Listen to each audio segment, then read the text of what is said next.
The Rochester Community and Technical College football team is kicking off in the national championship game this weekend against the College of DuPage. The Yellow Jackets got the win in the Minnesota College Athletic Conference final over North Dakota State to advance to the NJCAA Division III National Championship game.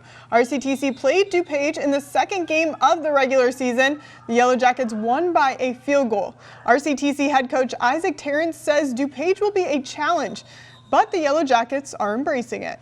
Very well coached. They play extremely hard. They're fast, physical.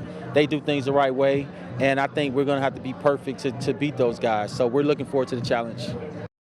This is the first time the Yellow Jackets are playing in the NJCAA Division III National Championship game. RCTC kicks off against DuPage on Saturday at noon. And in college football, the University of Iowa Hawkeyes are playing in a championship of their own. The Hawks are taking on the Michigan Wolverines in the Big Ten championship game this weekend.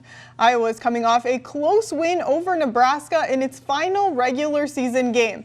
Michigan is undefeated with a big win over Ohio State just last weekend.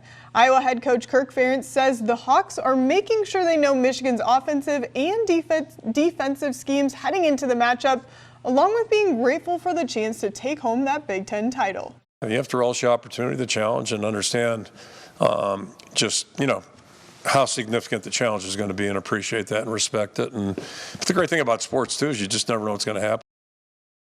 The Hawks kick off against the Wolverines on Saturday night at 7 in Indianapolis.